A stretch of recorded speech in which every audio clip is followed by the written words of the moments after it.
are back. We're back. We said we'd be back, and we're back. I was going to make a Terminator joke. Yeah, I kind of was too for a second, and then I decided not to. I'll be back. I did there it anyways. it is. We'll be back. That's good. Anyways, wow, that's a great start to this episode. I am Chad. This is my lovely wife, Fallon. Hi, I'm Fallon. And we said that we would be back. We're back. We are. Episode 2. Episode 2. Rolling away. Yep. So, today, what we're going to be doing and talking about and digging into, the topic of this episode is, so we released a new album, which some of you may or may not know, or it may be out yet, may not be. May 8th is when it releases. So, Yay.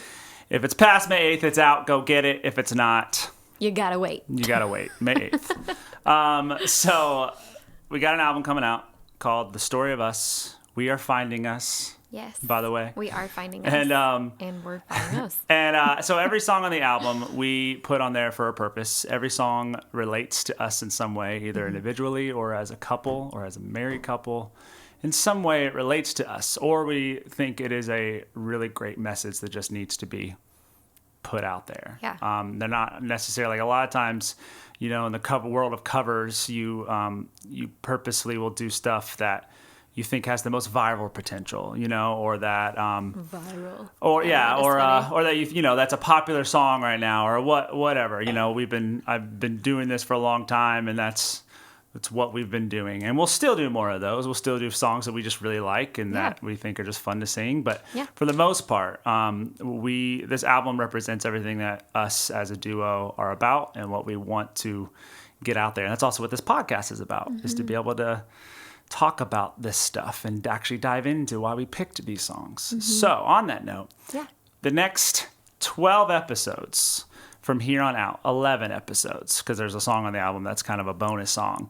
But so the next 11 episodes, we are going to take each episode and dig into each song and just talk about the meaning of it, talk about why we chose it, talk about how it impacts our life, and then just talk about the message it brings in general and just the stuff that we've learned in our own lives and work and all that applies. I like that.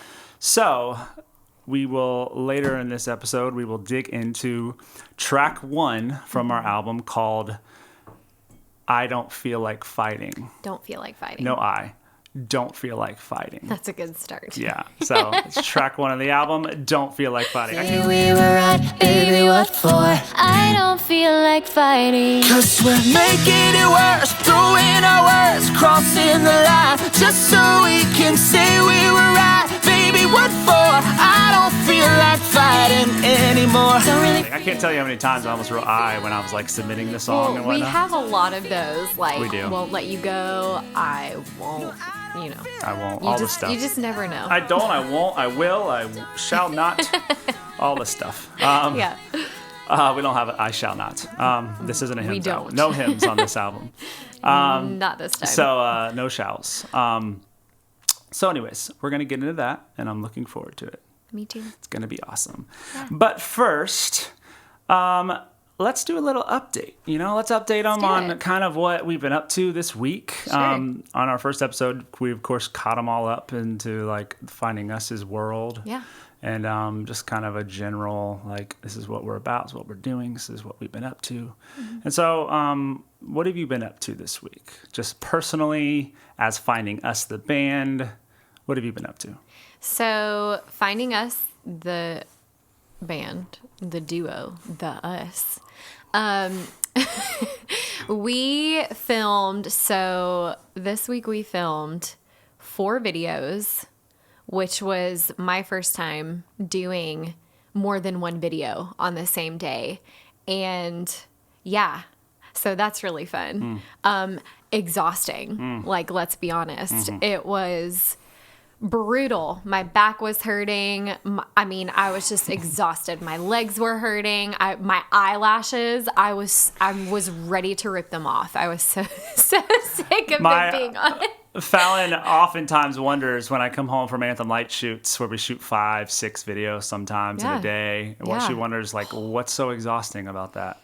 Yep. And now she knows, she experienced it. Oh my gosh. I lived it. I breathed it. It is exhausting. It doesn't help that because of the quarantine, we weren't able to do what we normally do, which is like book a shoot location where we just shoot all our videos in different spots in that location because everything's closed. Right. So we had to, improvise. And so we basically did a lot of outdoor shoots where we just found pretty locations around our neighborhood. Yeah, our neighborhood. Our neighborhood, and just went and found spots, and all the wind. It was a windy day. It was a beautiful day, but so windy. So trying to shoot videos where you want your hair to not be here in your face. There was one problem. that y'all will see. It was down by a lake. I think it was Homecoming Queen.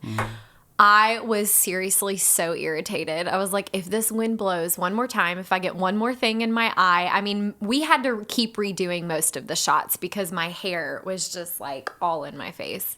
Anyways, we can talk about that another time, but that's what we were up to this week. And it was really fun, really exhausted. I just wanted after we were done, we finished at 7:45 or 8. I just wanted some Taco Bell. I just wanted some Taco Bell's the best celebratory I love meal. Taco Bell. My favorite. It's my go-to. Anyways, yes, exhausting. I felt like I'd been hit by a bus the whole next day. Anyway, so personally what I've been up to, other than that, I've been studying for some pretty big exams that you have to take before you can graduate. And of course, so for those who don't know, you are... Oh, yes. Yeah, just for those who haven't watched episode 1. Yeah, I'm getting a master's in marriage and family therapy. And I'm at the tail end. I'm very excited. But yeah, that means you have to take all of the really big important exams and you have to pass so you can graduate, and you have to pass your exams in your state so that I can practice and I can obtain licensure, and it's a whole thing. But I've been studying for that, and it's been really good. It's exhausting. I mean, they say to study in 20-minute increments, and I haven't really been doing that. I tend to procrastinate sometimes, and so I've been doing it in 5 to 6 hour sits, and my brain, I just feel like I have a rock in my mind. I mean, it's just, it's a lot of information, great information. But a lot of information. So this is going to be a 6-hour episode, and you're going to fill us in on all the deets. Nah. Just kidding. Well, that's awesome. That's fun. Mm-hmm. Yeah, so for me... What about you? It's been a crazy busy week. I mean, despite the quarantine, I've actually been busier with the quarantine. I know, you have. Than not. Basically, Anthem Lights has had to pause a lot of the stuff due to, the virus and having to be quarantined, and it's just a lot of people to get together, including all the other people involved, and we do shoots and recording and whatnot. We don't want to be cramped in a little studio together, all 4 of us. So without all the Anthem Lights stuff going on, I've been able to focus. I've just been solely focusing on solo music and finding us stuff. It's been a great time to launch a whole new brand. Let me tell you, because I've just been locked in my office and in the studio in my house, and I've just been just working at trying to get this stuff out. Who knew launching a whole new brand would be so much work? I know. Most people are like, yeah, duh. But it's a lot. But a lot of people don't. A lot of people, I mean, for me, I definitely didn't know how much work it was going to take. It's crazy. Anyways, and I've got a deadline. I got 2 days to get everything done. 3 days. Anyways, a lot more to do. Anywho, so yeah, my week and a couple weeks have been pretty much finding us stuff. After we recorded and finished the album, it's just been trying to get this launch together and get all the artworks, all the website or social media sites created. I mean, it's just been get this album, get a physical album created, get everything submitted to all the platforms, and make sure it's going to be released at the right time. And then this podcast, of course, is a whole thing on itself. So it's been a long I legitimately don't know how you could have been doing your normal schedule with Anthem Lights and doing, I mean, really, I don't think I could. It would have been pushed back. It would have been pushed back. Yeah, we just would have been another couple months out probably of releasing everything. Yeah. So thankful to be able to have been able to dive into this and go full on. But and it's been busy. thankful for work. All I even know during is when this is time. done, when this brand is released and everything is out, we are going on a trip. Corona or not, I don't care. Let's do it. Where are we going? We're not getting in a plane, but don't where are we know. driving to? I don't know. What's open? I want to go to a beach. The beach so open bad. yet?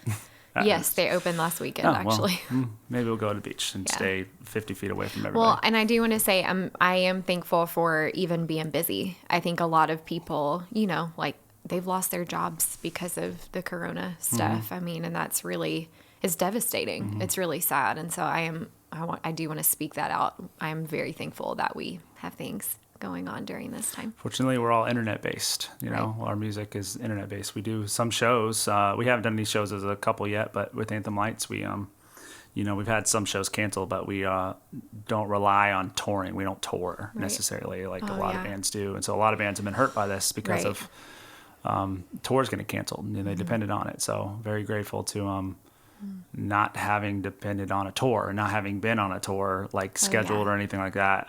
So we've just been working, doing more of a lot of what we've been doing. A lot of the same. And it goes beyond the artist even being affected. It's everybody that is working the tour, that is, behind the scenes, the people that you don't see. It's devastating. It's tough for sure.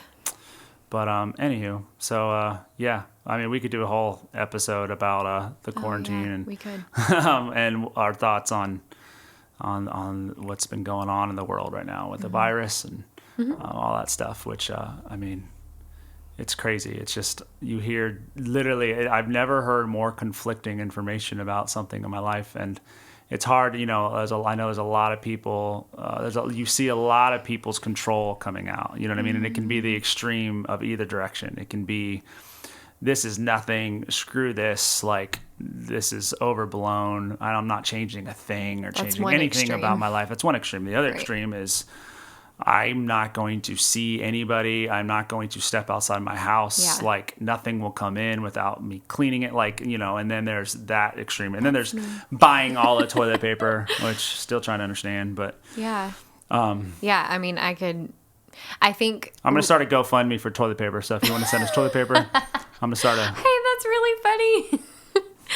Yeah, I was just going to say, even the feelings that come up around corona, like there's like I said on the first episode, like there's no right way to feel, especially during this time. And I know for me, like there's been some serious anxiety, some serious fear.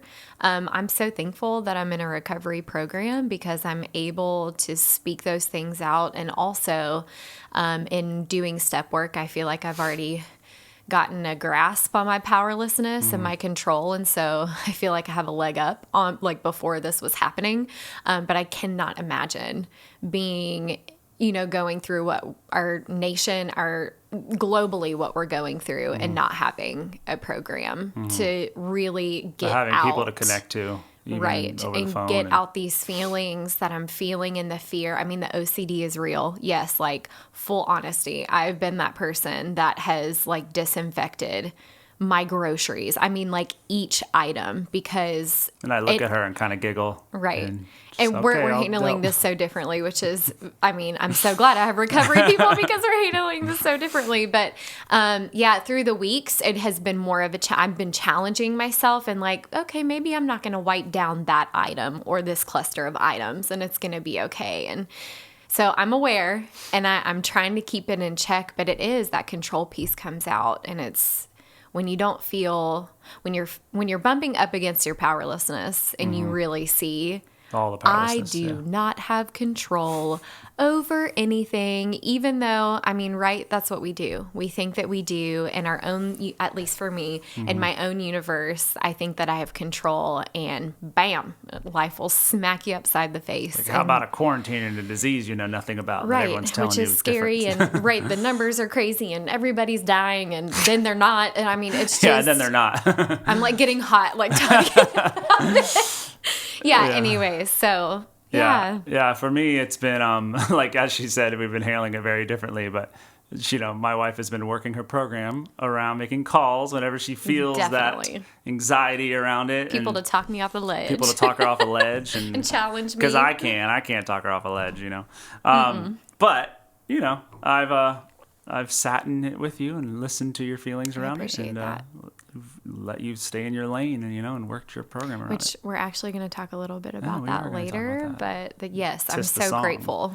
Yeah. So for me, I've been in I'm always my personality is kind of it is what it is kind of person. You know what I mean? Yeah. Like I don't, and especially in situations like this where you can't control, and and also like I've just come to a place. I've never heard more conflicting information about something in my life. I mean, I hear from one person is just like giving these hard facts that they just believe are facts that they've read. Yeah. One from a source, and even if it's a reliable source, because there's a lot of reliable sources that are completely contradicting. Lots. A lot of them. And so it's just, and then so I'll get that in my head and be like, yeah, I'm on board with that. And then I'll hear something else the next day from someone else, from another reliable source, totally or something different. I read, and I'm just like, that's completely opposite. And it's been like that the whole time. I know. And so I've just been in it. It is what it is. Like, I'm not personally scared for myself, for if I get it, what would happen to me or my people closest to me. Mm-hmm. But I do know enough people who have relatives, direct relatives who live in their house, a daughter, son, whatever, family. who High risk. who have somebody who is at high risk, or even an elderly. Like, I care about the elderly. I care about my Grammy, and my grandma. I don't want, so I want to do my part. Like, if the country's telling me that I need to stay in, I'm going to do it. You know what I mean? Just, I'm not going to act like I know better than, whether they're right or wrong, or whether the reasons are right or wrong. That's what they're asking us to do. That's where I'm at. So I'm doing that. And so when I go out and stuff, I don't wear a mask like my wife does. I do. But I will wear the gloves, and I'll make sure I wash my hands a lot. Like, I'm not trying to get the thing, even, and I'm trying not to spread it and trying to do my part. So that's kind of where I'm at. But I'm in it. And it is what it is situation. I'm ready for this quarantine to end. I'm ready to be around people, especially program member men. Like, talking to them on the phone is one thing. Seeing their faces through Zoom, which I didn't even know Zoom was a thing until this thing, by the way. Thank God for Zoom. And it's incredible. Seriously. They are thriving, let me tell you. And so I miss being able to connect. I talked in that first episode how connection is just, for me, I've just learned is everything for me. Everything about my mental health has everything to do with if I'm connecting with other men or not. Right. Like, if because the first thing I do and I don't, and that's been the hardest struggle for me in this quarantine is I have to isolate. Like, I'm not given, I don't have a choice. Like, I have to do the thing that I have gone to when I'm not in health and in a good place my whole life. And I have to stay home. I can't be with men. I can't interact with men. I can't hug a guy or talk to a guy face to face, And so it's just, that's been a challenge, just trying to push through something that I'm literally being forced to isolate, And even though phone calls are great, face to face time on Zoom and whatnot are great. But it's just not the same, it's just not the same thing. Yeah. So I think I've told several friends, I'm going to hug you a lot tighter and for a lot longer when I see you, the next time, because I just want to hug. And let's talk about the awkwardness of when you do see, especially when this thing was first starting and they weren't telling people to stay inside yet, but people also weren't touching each other. I realized that I have no idea what to do if I can't shake someone's hand. Right. If I see a guy I know or meet someone, I'm just kind of which is so elbow. funny. I don't know what to do with my hands. It's societal conditioning. Mm-hmm. We've been trained that's how you greet, and so then when you start doing things a different way, it's what? And I feel like when this thing's done, I'm gonna automatically be all awkward now. Oh wait, no, I can shake hands. I'm gonna do that. Anyways, so we could do a whole episode on that. I'm glad we talked about that, though. I did want to talk about it a little bit. That is a part of our weeks right now. I mean, we're in a huge part week of 6, everyone. maybe week 7. I don't know. By this point, and it has completely changed life as we know it. So, It's true. I'm glad we talked about it.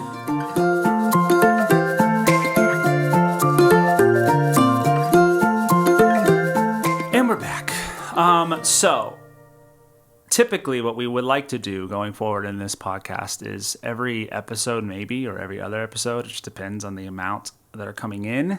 We would like to do just a little Q&A thing, before we get into our section. Like, we want to hear from you guys. We want to hear, we want questions, we want tough questions, like push us, make us, Yeah.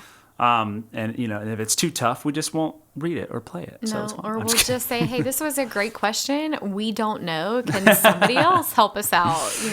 Yeah. So all I have to say, if you have a question for us of any kind, it could be about music, it can be about the topics we're talking about.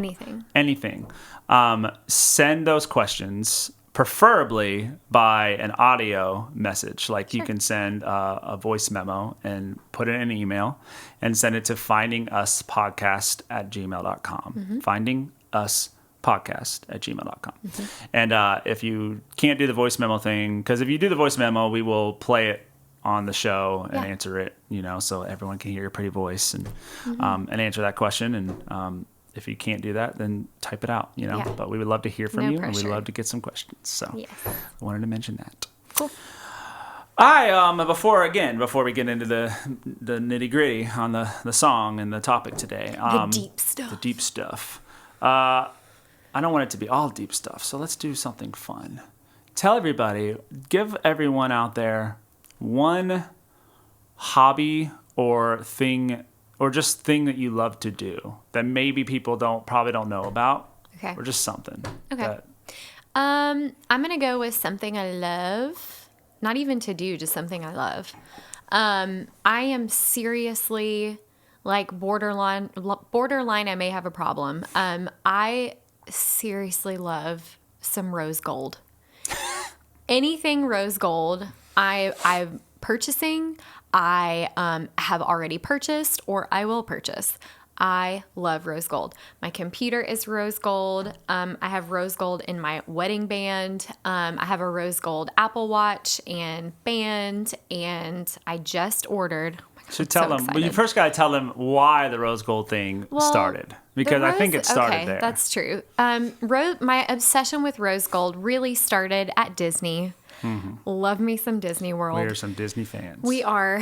And we went in 2017. I went for my first time ever. Shout out to our best friends, Matt and Blair Arcaney, who are DVC members and took us with them. Yes, and I'm so so grateful. before you get into that, I grew up, sorry, I know, she just gave me a look like, really, or stopping me. I grew up 3 hours from Disney. And you did. When they talked about taking a trip to Disney, which they do every year all the time, they're DVC members. You were like, I was just like, okay, that'll be fun because I'm going with my friends, but this isn't gonna be great. And they're like, oh, just wait, we'll do it adult style. And we did. Like, I walked away from that. By the end of the week, I was frolicking through Magic Kingdom with Star Wars Mickey ears, like R2-D2 ears. You were R2-D2 and I was BB-8. Yeah, and I just didn't. I was wearing a fanny pack probably by then. I call it McFanny. You had like it has a shirt, Mickey. a Disney shirt on. I looked like a little child, and I just did not care.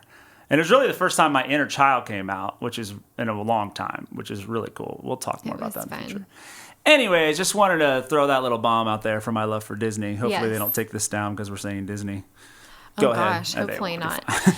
So that's when, my obsession for rose gold started, was in 2017 when we went with Matt and Blair. And I think the rose gold mini ears had just come out around that time. And so it was like a thing. Blair and I were like stopping people like who were wearing them. We're like, where did you get those? We ran all over the parks. They were sold out, had to order them. I ordered mine off Amazon. So finally got mine in. And that was really the start of my rose gold obsession. All that to say, I just ordered some, I don't even know how to explain it, but they are like tennis shoes, but they're really comfy, I think.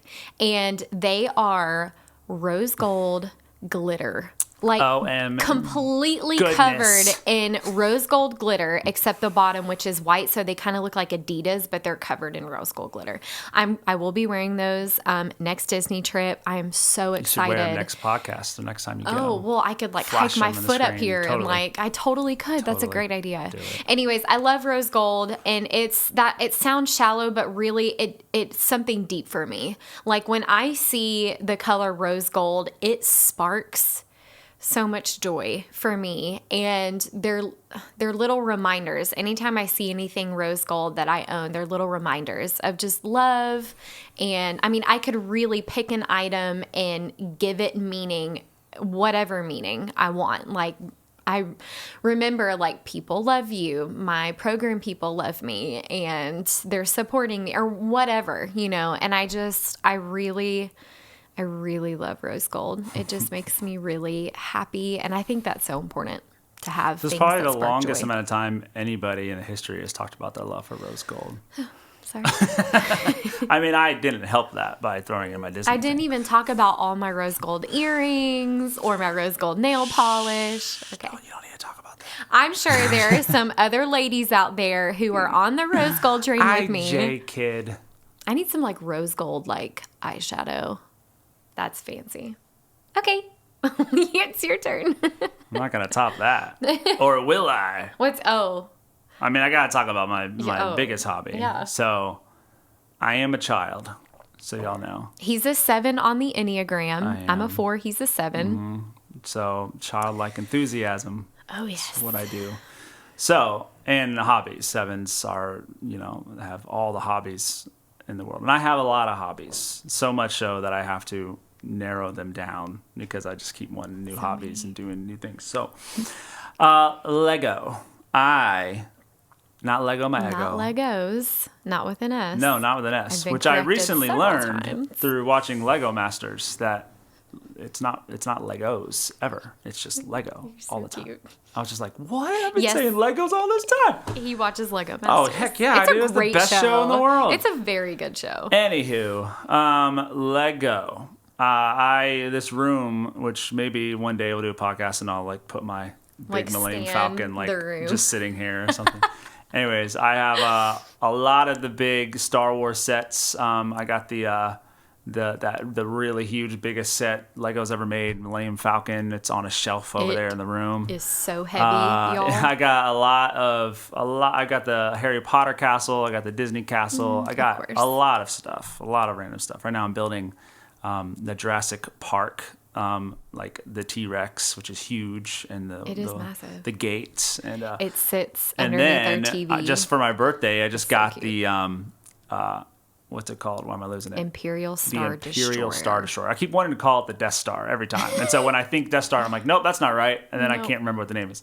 Imperial Star Destroyer Yeah. and that's huge as well. And it's going to take me months It's to put massive. together, and I can't wait. Which and so is great. That's I'm a a big fun- Lego nerd. It's a fun hobby. It's also it's a really meditative kind of thing for me. I don't know if meditative's the word for it, but it's a very get away from screens and just be able to focus on something, because my ADDness can be everywhere all the time and just my brain can't shut off, and so it takes me to stuff like that to be able to focus on something very simple but really fun to kind of tune it in. So this kind of becomes therapeutic to me is the Yeah. word I'm looking for. That's great. Yeah. I like that. So we're going to take a quick break, and then let's dig into the song and the nitty gritty. Yay.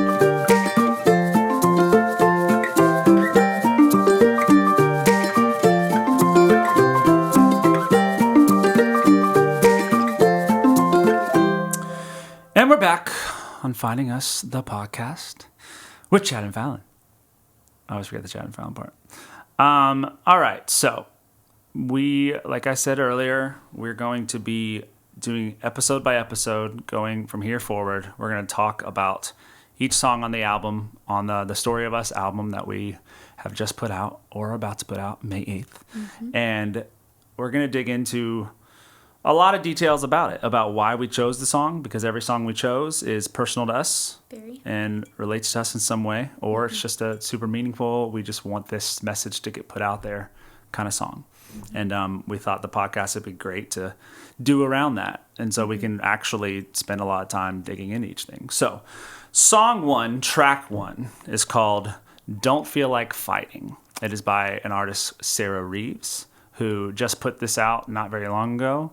In fact, we were nearing the end of our album, and we were, these songs are tough to find, by the way. Like trying to find, there's a lot of really great, meaningful songs out there, but it was really hard, obviously, for the criteria we have on being meaningful to us. We're picky. We were very picky about it. So this song came out, and I remember just we needed like 2 more songs. We were trying to figure out 2 more songs in the album, and this song came up on my Spotify as a new song that just released, and I heard it one time, and I was like, I ran in the house like, so cute.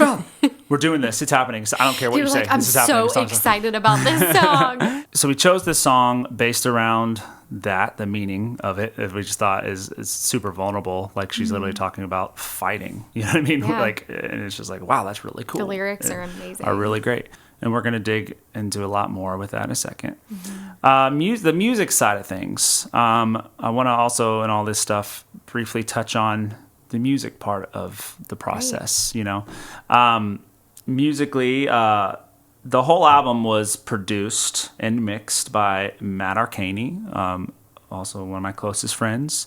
The male in the Disney couple. The male of the Disney couple. Yeah, so he's a jack of all trades, He's takes me to Disney and he produces my stuff. I mean, what more could you want? What more could you want in a friend? Am I right? Anyways, so he produced and mixed the album, and so he also produced and mixed this one. Josiah Prince of Disciple, the Christian rock band Disciple, did all the guitars and whatnot.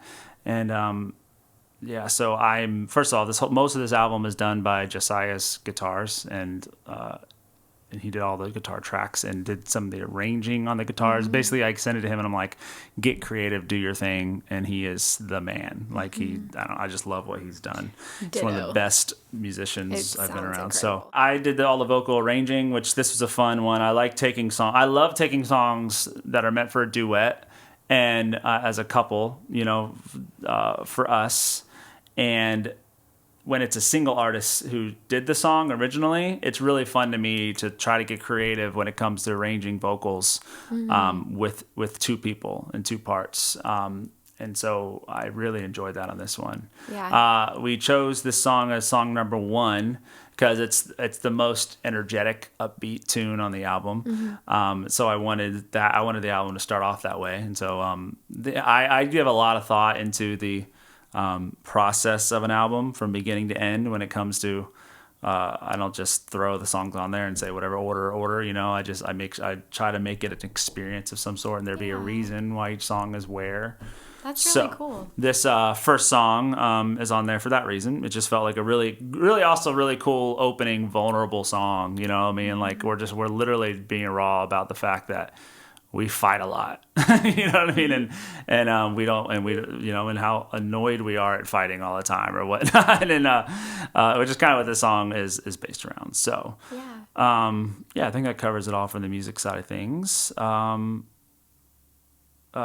You want to get into like the song lyrics, or what do you want to get into? Sure. I kind of want to speak into why we picked this song. Do it. Yeah. So really lyrically, the lyrics speak for themselves, like why we did the song. Each line is so very relatable to conflict and to fighting and our story. So it really resonated with us. I think that's why we both agreed, almost instantly to do it. I think that the song reflects the realness and the messiness of conflict. It shows how we can, and really I'll get more into this I kind of broke it up by like verses and pre-chorus and chorus, but I think there's some verbiage, some of the lyrics that are used, it kind of shows like who we were and how we danced, which I'll explain that later, but how we kind of our ritual in fighting and how we were pre-recovery and the things that we try not to do now because we're just aware of it.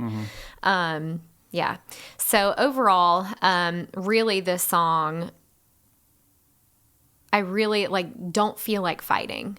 Like, I think that we I'll just speak for me. I think that I got very tired of the way that we were having arguments, and it's, having conflict. And really it was, forget the content. I mean, it could be about a cup, the laundry, really anything. So content is one thing, the process, it's most of the time the same.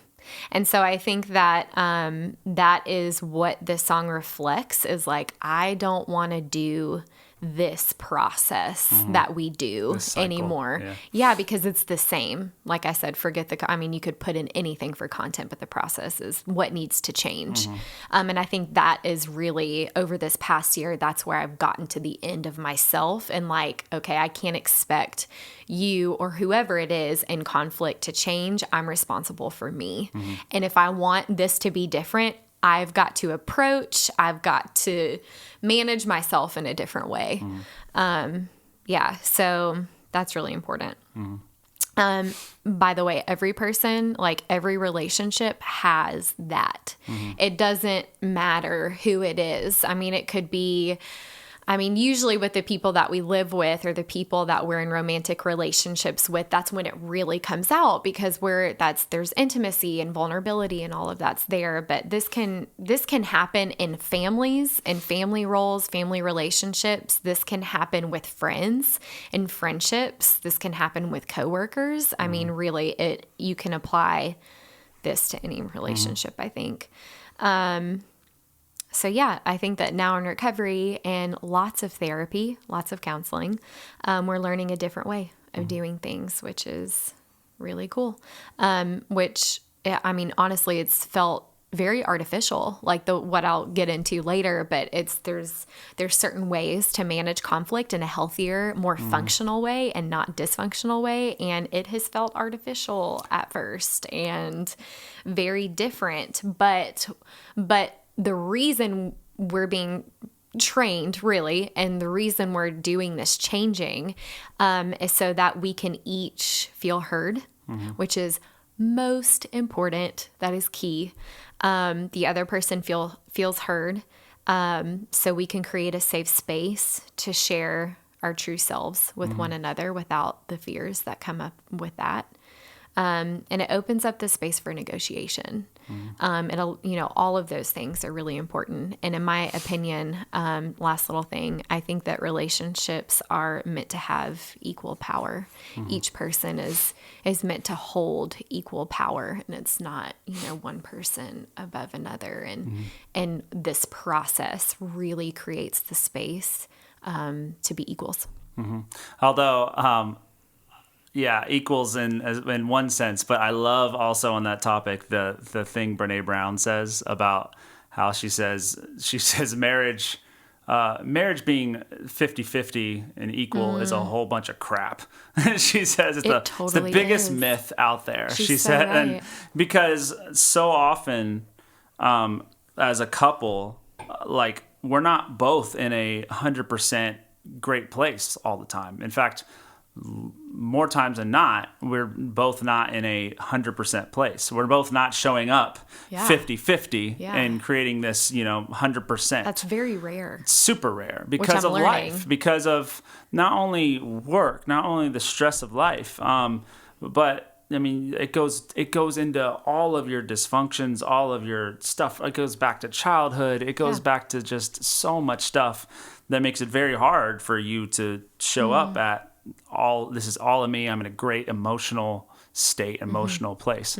And so Brene says, it's so important where you start developing this habit of, for instance, if I one day, I have a day where I'm spent. I'm emotionally spent because of something, maybe in my own recovery, my own program, maybe it's a conflict I had with somebody, maybe I'm just physically just not feeling right, whatever it is, or lack of sleep from lack the of night sleep. before. It could be 1,000 different things. But I come to you and I say, I'm a 20. I'm a 20 today. Like I'm a 20. And so out of a scale of 100. Out of a scale of 100. And so then what happens is could tell me like, okay, I got you. I'll be the rest of it. I'll be 80. I'm 80 today. I'm feeling good. I'll be the rest. I'll be your 30 that you're missing. Which is also rare. And she'll carry me. What do you need, around this? And I'll be there, support you, and I'll help you, and I'll get us to 100.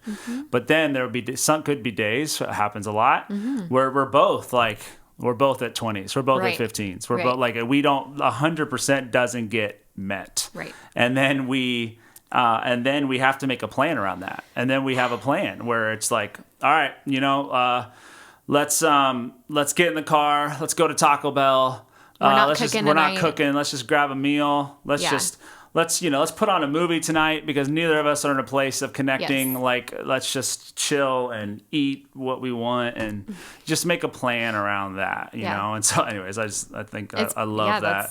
I love it that too. analogy, I remember listening to the first time she talked about that, and I was like, this is incredible.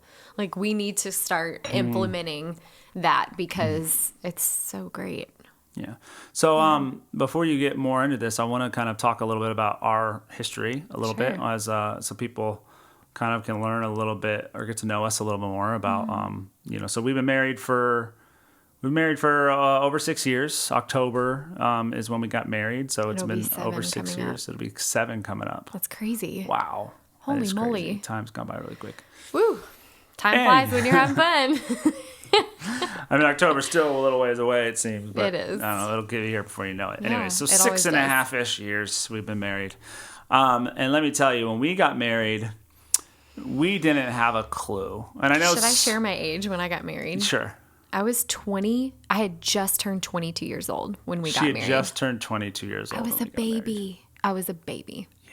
I bet there's a lot of people that got married younger. which I'm is sure. crazy. Yeah. But even, But go ahead. 22 is very young. Yeah. For sure. And you were. I'm 4 years older than her. You were so 26. I was 26, yeah. Yeah. Now I'm 33. You are 28. That's correct. And so that's 5 years. Well, Math. I'm about to turn. She's about to turn. Anyway. 29. So, anyways, Anyway, you're so funny, math. I'm like, wait, hold on. Anyways, so we got married, and man, neither of us had a clue. I mean, we didn't have a clue. We both brought so much dysfunction baggage. and baggage into our marriage, and much. in such extreme different ways too. Like, I mean, like extremes. extremes of the like our unhealth, which we were both in straight unhealth when we got into our marriage. I mean, we didn't know this. we didn't by the know. way. Oh yeah, of course. Like I mean, when you don't know until you know. we were like so in love, Yeah. and nobody could tell us. Like No. we were just No, we were. Yeah, I mean, just as an individual, no one knows that there's anything unhealthy about them until you like you That's hit true. rock bottom and or you've have Right. dug in and you're trying to find awareness over it. You're right. So yeah, so if we went the first 2 years. I mean, we fought. Talk about a song about fighting. This is perfect. We fought with the best of them. I mean, things were broken in our house, in our little apartment we lived in at the time. We've thrown things. Thrown things. Hit things. I mean, Didn't involve. There was never physical stuff with there either of was us never toward violence. each other. Never. But- Disclaimer. Disclaimer. Never abuse. There was no abuse, but the walls and some things did get Doors. abused. I don't think I have broken any kitchen glass or anything, which I think a lot of people have. But Yeah. anyways. Anyways, and so and again, and during that first 2 years, there was no counseling, there was no program, None. there was no thought of Nope. self-improvement. There was no thought We of were doing- marriage conflict stuff. Yeah. There was nothing like that. We were doing the best we could with Yeah. what we had, Yeah. which was not much. Not mean, much. honestly. Not much. Yeah. And so I mean, you fast forward, so about 3 years into our marriage, I've already mentioned, we've talked a lot about 12-step programs, I've mentioned a lot about addictions and whatnot. And I mean, first of all, I believe everybody has addictions. Some Big or small. are big, some are small. Yep. And some of the biggest addictions out there are the ones that people don't view as addictions, like the addiction to your worldview is the scariest addiction in my opinion. Narcissism. Anyway, not even just that. I mean, it's not even a narcissist thing. It's just in general. Anyways, so addictions almost destroyed our marriage. Like literally our marriage was on the brink. A bunch of stuff that my wife had no idea she knew about her husband just one day just were uncovered and just rocked our marriage and of course rocked her. And that's when recovery sort of started. I let for years, even after all this stuff, even after I started having awareness and realization that, okay, there may be more. I may have a problem. Like there may be some things that I need some help on. And what's funny now, in the stage I'm in now, 4 or 5 years later, I look back and just like so many recovering addicts and people in these programs who have been in recovery for years, most of us go through these phases of awareness. First off, awareness on the first thing of being like, okay, there might be something there. But then even after that, like the ego fights so hard. The ego would rather die than change. And the ego, like the false ego, for me, for years, like I would kind of do a little bit in recovery, but I was just unwilling to surrender, what needed to be done. I was unwilling to surrender control. I knew best, and I also was in denial about a lot of stuff. And so it took a year before more stuff like came out to my wife that she still didn't know about because I was still keeping a ton of secrets. And that, of course, again, rocked her world after about a year where it seemed like, recovery was starting to happen. And of course, she was only as aware as I was that we were still so early into this process. And so that rocked us again. And there was just, and so there's literally been like 3 different phases for me where I hit rock bottom, got some awareness, hit rock bottom. Okay, I'm gonna work a little more, but I still wasn't in on my program. I still was the guy who, as soon as a 12-step meeting would start, I would walk in as soon as the meeting started, and as soon as the meeting ended, I would bolt out the door because I just didn't want to talk to anyone and didn't want to be there. Like I was still in that place for a while. And then shocker, another, relapse happened, and we were again on the brink, and my wife through this process you were kind of in the same boat, honestly, working a 12-step program around wives who are married to an addict, a recovery kind of program. And you can speak more into this later, but I know for you, it seemed like over the past year, after the last time that like I'm finally hit the phase of enough is enough. My way of doing things is not working. And I mean, it's my ego. Finally, I feel like, and I still have a long, long way to go. Obviously, I mean, we're talking about a life of habits and a life of addictions where I needed, a life of this that I'm trying to change, and it's brutally hard. Mm-hmm. But the more I have surrendered to it and surrendered to the program and connected with guys, the easier this has become. And it's like, and the healthier we are, and the healthier I am with friends and with you and as a married couple. And yeah, anywho, again, I'm getting into off topic a little bit on just recovery.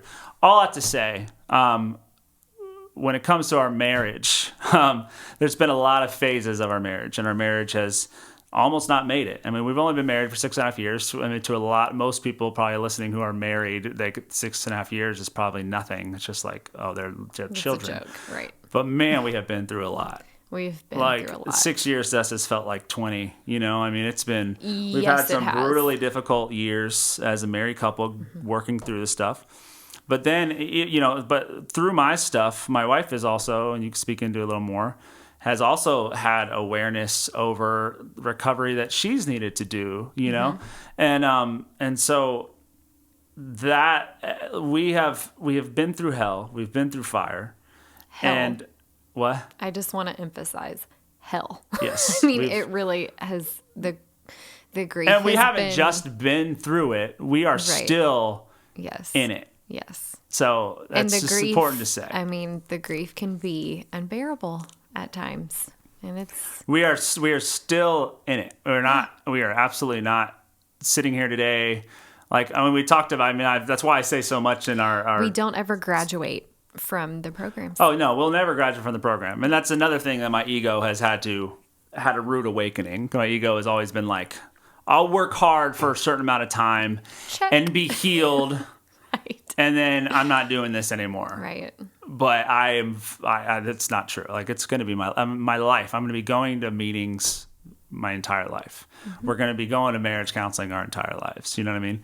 Hopefully not. Well, not as. Hopefully, it'll die down a lot as far as the it'll amount be like we go. Maintenance. Yeah, That's it'll be like maintenance and not like we need counseling now, which has happened a lot. But a lot. all that to say, even though we've only been married for 6.5 years, we have both been through a lot. We have both learned a tremendous amount in the time we have. And again, like, we are still in it. Mm-hmm. We're not sitting here today. We're not sitting here today proclaiming that we've been through it and now we have it all together, because we don't. We do and not. We absolutely do not.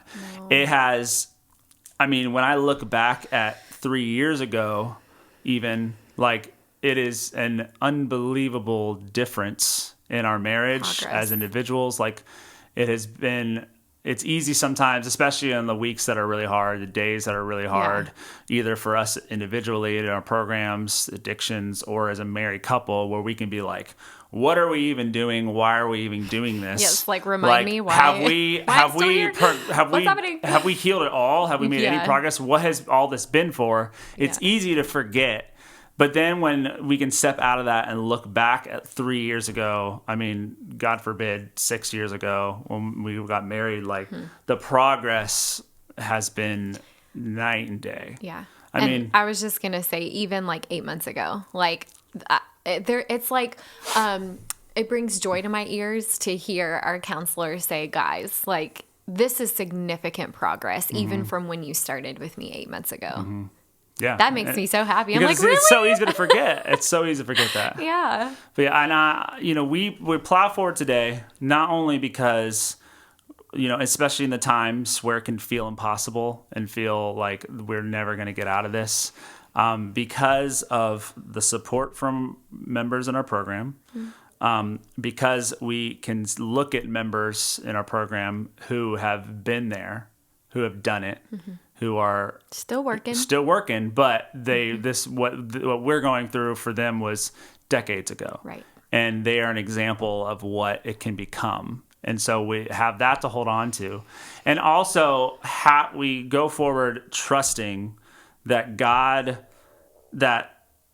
has us in a way that sometimes God puts you through hell. He puts you through hell. He puts you through stuff to be able to come out the other side and to be able to lean on him. Mm-hmm. He doesn't put you through. I have to believe that he isn't putting us through this, as a test per se, but as just a way to say, hey, you have to let go of control. You have to let go of feeling like you know everything. Mm-hmm. You have to surrender, and you have to, and that's what I believe more so than a lot of what, Southern Baptist, the denomination I grew up in, believes the word surrender to mean. For me, it's a different meaning in the sense, in a much more personal sense. Right. Like, I have to surrender. I have to let go of my ego. I have to surrender control, and I have to lean on my higher power, which for me is God. Right. And I have to lean on that. And I have to lean on others. I have to lean on program members. I have to lean on other men and other people.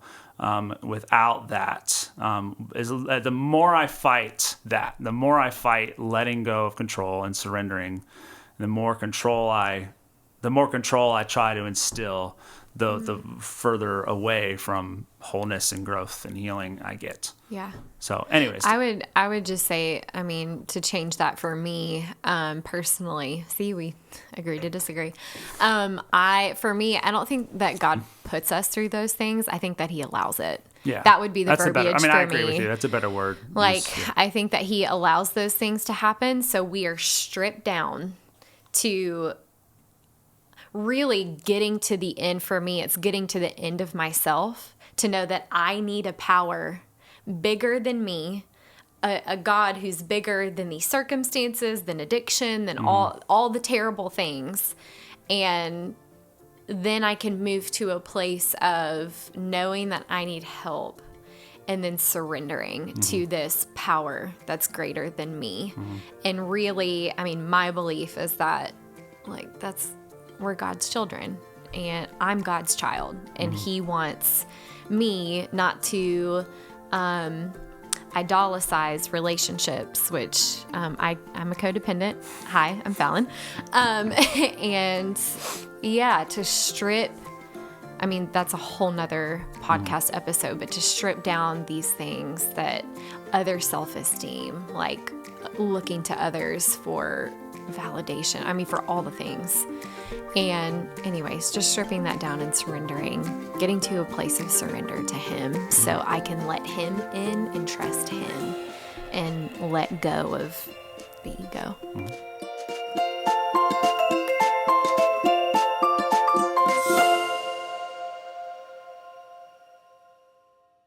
Turns out we have a lot to say about conflict and fighting and marriage conflict resolution and all those fun things.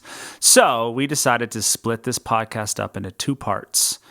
So this is the end of part 1.